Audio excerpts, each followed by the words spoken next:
Boa tarde a todos e com a paz do nosso Senhor e Salvador Jesus Cristo. Eu venho aqui mais uma vez, através desse momento maravilhoso, trazer uma palavra de Deus para mim, né? Que também preciso, e para todos nós. Meus queridos irmãos, hoje eu quero falar aqui de um tema bem interessante, é um tema que a gente pode considerar bem antigo, mas ao mesmo tempo bem atual, porque o ser humano, nós seres humanos, continuamos com os mesmos problemas, os mesmos defeitos lá dos tempos da antiguidade. Mas antes de eu trazer esse tema, eu quero falar sobre um assunto rapidamente também, né, para não tomar tanto tempo, que às vezes, irmãos, eu assisto alguns debates no YouTube de pastores, inclusive pastores renomados, e esses pastores, eles abrem debates falando de temas, né? E aí eu assisti um dos debates falando que a questão do que algumas igrejas, eu não vou citar o nome das igrejas, mas alguns irmãos vão entender muito bem do que eu estou falando aqui. Algumas igrejas que cobravam muito dos irmãos, lá na antiga, um pouco mais para trás, né, os nossos pais na fé, onde eles cobravam e impunham, né, algumas regras, ou muitas regras, para que os irmãos andassem ali dentro da doutrina. E então, eu vi o irmão falar no debate que aquelas doutrinas, né, eram doutrinas de homens, porque não estava na Bíblia. Então, falando, por exemplo, né, de que as igrejas antigamente, que a mulher se vestisse calça comprida, então era pecado, se cortasse o cabelo era pecado, se assistisse televisão era pecado, basicamente essas coisas e mais algumas outras coisas que os irmãos sabem mais ou menos do que é que eu estou falando aqui. E assim, irmãos, veja, esses irmãos que falam isso, esses pastores renomados, eles são formados em teologia, sabe hebraico, sabe um monte de coisa. Só que assim, aí eles alegam que isso não está na Bíblia. Inclusive, teve um que comparou, né, essas condições com os fariseus. Eu quero dizer que, na verdade, irmãos, é, a gente precisa entender. Eu não vou aqui para a Bíblia, porque também eu não sou, eu não tenho curso de teologia, eu não tenho formação, mas a palavra de Deus, irmãos, ela é simples para a gente entender o que nela está escrito. Não precisa a gente buscar interpretações assim particulares da gente mesmo, não. É só a gente ser direto e a gente vai entender a palavra de Deus. Agora, cada um segue aquilo que realmente ele achar melhor, né? Mas a verdade é que alguns, nos tempos de hoje, eles estão colocando debates acima, né? Acima daquilo que é mais importante. O debate é bom, mas estão colocando acima, em busca de, eu não sei, talvez de mostrar o que sabe, coisas desse tipo. Mas eu quero dizer, irmãos, que não é o caminho não é esse. E que o irmão aí vai e diz que tudo aquilo que os nossos pais na fé ensinaram era tudo errado, comparando até com os fariseus. Isso não é bem assim, não, irmãos. Ah, porque não estava na Bíblia, não tem na Bíblia. Mas, irmãos, vamos lá.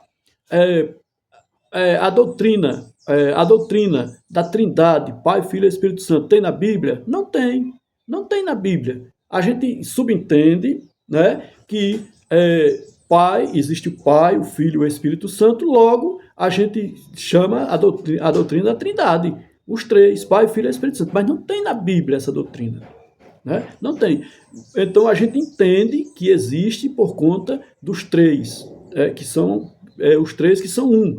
né? Pai e filho, isso precisa uma situação delicada para a gente entender, porque isso é um mistério de Deus, né? Por mais que um queira explicar de um jeito, outro de outro, não importa, irmão. Não vai conseguir desvendar todos os mistérios de Deus, não, porque tem coisas, né, que a gente não vai conseguir desvendar. A gente tem uma noção, tem uma base, mas desvendar completamente não. Então, irmãos, é isso que eu quero dizer.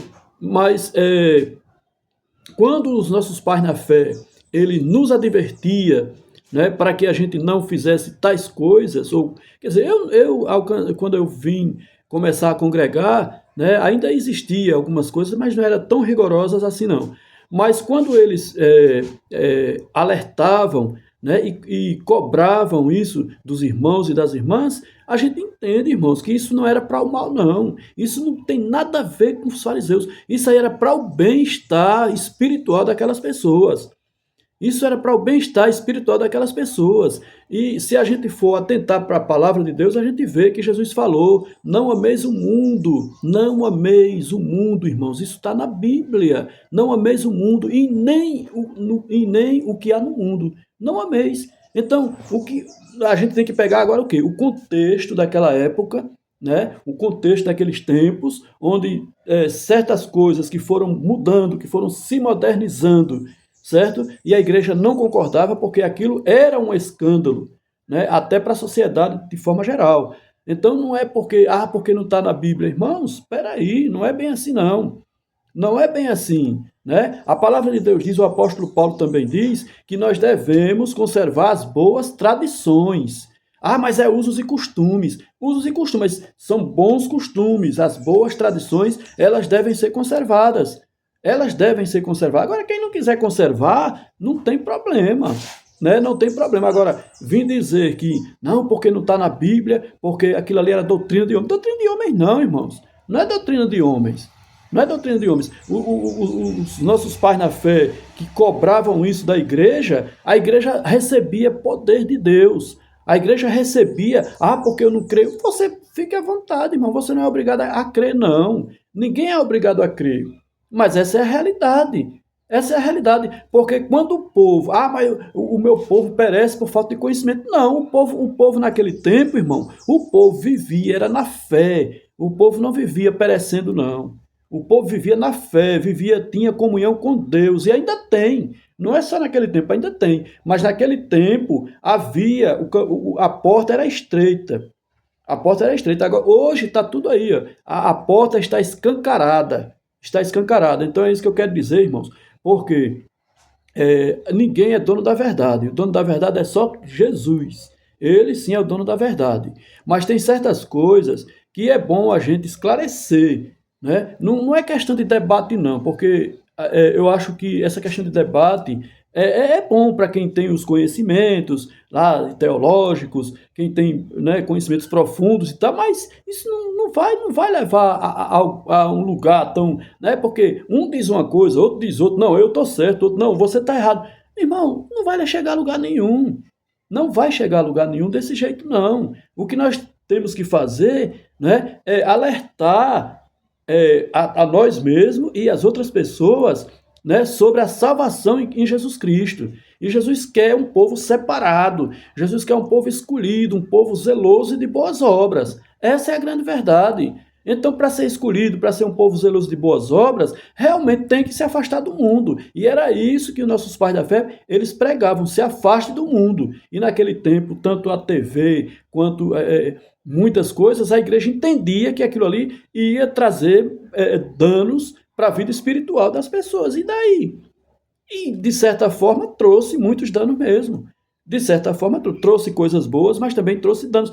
Na verdade, é que nós precisamos saber usar, né, os meios de tecnologia, as coisas, devemos saber usar. Claro que hoje nós já temos uma mentalidade diferente, né? Hoje nós já entendemos que se nós soubermos usar da maneira correta, até dá para usar. Mas, irmãos, pense direito, pense bem. Quando nós gastamos o nosso tempo, né, na TV, que isso acontece com todos nós. Eu não estou dizendo, mas quando nós gastamos o nosso tempo na TV, assistindo um filme, assistir. É bom, mas o problema é que nós terminamos nos viciando. E quando nós colocamos todo o nosso tempo só para lazer e trabalho e esquecemos a palavra de Deus, o que é que acontece com a gente? Como é que o nosso espírito fica? Então, irmãos, nós precisamos atentar para essas coisas, né? Precisamos atentar e entender que aquelas doutrinas, elas deixavam os crentes mais fortalecidos espiritualmente, mais fortalecidos. E hoje a gente vê que os crentes não estão fortalecidos, os crentes estão, de certa forma, a gente não vai generalizar, mas estão aceitando tudo, irmãos, tudo que o mundo oferece. Porque uma coisa, Jesus falou, você não pode agradar dois senhores.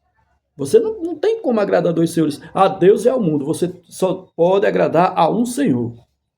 Então, não vejo problema nenhum de você preservar os bons costumes, as boas tradições, como disse o apóstolo Paulo lá na sua carta. Tá bom? Então, era só isso que eu queria falar sobre esse assunto, mas aqui eu vou trazer uma breve palavra, a palavra de Deus, né? A palavra que ela se renova a cada dia e que transforma corações. Amém, irmãos? Vou ler essa palavra aqui no livro de Gênesis, no capítulo 19, o capítulo 19 e o versículo é o 26, que diz assim: E a mulher de Ló olhou para trás e ficou convertida numa estátua de sal. Vou repetir. E a mulher de Ló olhou para trás e ficou convertida numa estátua de sal. Meus queridos e prezados irmãos, nós estamos vivendo em tempos que a gente não consegue imaginar o tamanho da depravação, o tamanho das desonestidades, o tamanho das imoralidades que estão acontecendo. Nós não conseguimos imaginar. Eu quero somente dizer que o que eu estou falando aqui sobre esse assunto é porque essa passagem aqui da mulher de Ló, eu não vou contar toda a história, né, mas muitos irmãos conhecem, mas a mulher de Ló, ela, ela estava junto com seu esposo, né, Ló e suas filhas, morando numa cidade onde Deus destruiu aquelas cidades, Sodoma e Gomorra. Então Ló, ele foi avisado, porque através do seu tio Abraão, ele foi avisado que devia sair daquela cidade, porque Deus ia destruir. Antes de o aviso chegar até Ló, Deus já tinha enviado anjos a tratar com Abraão sobre esse assunto e dizer, olha, nós vamos destruir Sodoma e Gomorra. E Abraão, ele tentou falar com Deus, ele falou com Deus e tentou convencer Deus de que Deus tivesse misericórdia daquelas cidades. Por quê? Então, Abraão chegou a um ponto de barganhar com Deus, onde Abraão falou, olha, Senhor, se tiver 50 justos, o Senhor poupa a cidade? E Deus disse, se tiver 50, eu poupo. Porque não tinha. Aí Abraão foi, se tiver 30, se tiver 20, se tiver 10, e não tinha, meus irmãos, não tinha. Não tinha. Porque aquelas cidades é a imagem do que nós estamos vendo hoje na nossa sociedade. Hoje nós estamos vivendo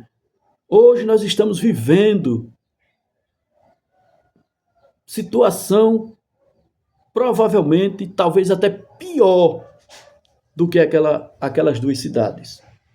Ali havia um povo, irmãos, naquelas cidades, ali havia um povo que era um povo violento, que era um povo depravado, imoral. Quando os anjos chegaram na casa de Ló para tirar Ló da cidade, A palavra do Senhor diz que eles chegaram ali ao anoitecer, e os homens viram quando os anjos chegaram e foram até a casa de Ló para ter relação sexual com os anjos. Eles não sabiam que eram anjos. Mas eles, porque é claro que um anjo não vai ter esse tipo de relação sexual. Não vai, não existe isso. Mas eles não sabiam. E eles foram, irmãos, eles foram. E Deus condena, irmãos, esse tipo de prática. Deus condena a imoralidade sexual. Deus condena o homossexualismo. Deus condena o adultério, a prostituição. Porque Deus quer que nós vivamos uma vida mais próxima daquilo que realmente Ele quer que a gente possa viver. Então, meus irmãos, a gente percebe aí que Deus, com a sua infinita misericórdia, Ele preparou, né, o plano de fuga para Ló e para a sua família, né, suas filhas e sua esposa, que estavam naquela cidade depravada. Mas só que o que acontece é que Deus deu um aviso. Deus deu um aviso, disse: olha, escapa-te por tua vida. Está aqui na palavra, escapa-te por tua vida. Foge, escapa-te por tua vida. E Deus disse: olhe, quando vocês estiverem saindo da cidade, não olhem para trás. Não olhe para trás. Mas a mulher, a gente não sabe por qual motivo, né? A gente entende que talvez ela ainda estava com o pensamento preso nos seus bens materiais. A gente não sabe, só sabe que a palavra só diz que ela olhou para trás. E ao olhar para trás, se converteu numa estátua de sal, ou seja, morreu ali, petrificada. E é isso que eu quero dizer, meus irmãos. Nós precisamos olhar para frente, olhar para Jesus. Aquilo que eu falei aqui, antes de ler a palavra, eu falei, mas não devemos olhar para isso não. Eu só falei porque a gente vê muitas coisas hoje em dia onde as pessoas estão se preocupando mais com doutrinas que elas não querem aceitar, que elas têm uma doutrina diferente e quer desmerecer a doutrina lá da outra igreja. Mas não devemos olhar para isso, não. Devemos olhar para Jesus, olhar para frente, irmãos. Olhar para frente. Agora, se nós estivermos numa condição em que a gente deixou o primeiro amor, como a palavra do Senhor diz, onde a gente esqueceu, porque às vezes acontece na vida da gente. A vida da gente é uma trajetória de muitos momentos, não é um momento só. Hoje a gente pode estar em cima, amanhã pode estar embaixo. Isso tanto na vida cotidiana como na vida espiritual, isso acontece. Então, se nós, por acaso, tivemos um problema espiritual, esfriou, deixou o primeiro amor, irmãos, aí a gente deve se arrepender, né? Voltar do começo e voltar a ter o primeiro amor, né? E voltar a ter, porque, irmão, quando você tem o primeiro amor é algo maravilhoso, irmãos. É algo fantástico. É algo que alegra o coração da gente muito. Então, a gente precisa, assim, voltar atrás, nesse caso, né, para se arrepender e voltar a esse amor que vem de Deus, esse amor que vem do Pai, para aquecer e para alegrar os nossos corações. Então, é essa palavra que eu quero deixar aqui nessa tarde. Não quero me alongar mais, mas essa palavra. Não olhe para trás. Não olhe para trás. olhe para frente, porque você olhando para frente, você vai ver Jesus mudando a sua vida, você vai ver Jesus resolvendo aqueles problemas que você acha que não tem mais jeito, que você acha que é impossível. Você vai ver Jesus curando a enfermidade. Irmãos, porque hoje já não se fala mais em curas, mas Jesus continua curando, irmãos. Jesus continua curando. Jesus ainda, ele é o mesmo e sempre será. E sempre será. Glória a Deus. Então nós estamos aqui porque Ele permite que nós estejamos aqui. Então é isso que eu quero dizer, irmãos. Não olhe para trás, para não ficar congelado, para não se transformar naquilo que a mulher de Ló se transformou. Mas olhe para Jesus, que é o autor e consumador da nossa fé. Aqui eu termino essa palavra. Que Deus abençoe a todos nós, né? Eu tinha passado uns tempos sem fazer os vídeos, mas o Espírito, porque, irmãos, nós muitas vezes nos preocupamos, né, em que as pessoas, assim, que no interesse das pessoas para ver o vídeo da gente, tá? Mas, irmãos, olha, quando o Espírito Santo de Deus cobra, a gente tem que fazer, ainda que ninguém assista, ainda que ninguém goste da palavra, mas Deus sabe o que está fazendo. O Espírito Santo sabe o que está fazendo. Então, que Deus nos abençoe e nos guarde. E em nome de Jesus, que você e sua casa e sua família sejam abençoados para todo sempre. Amém.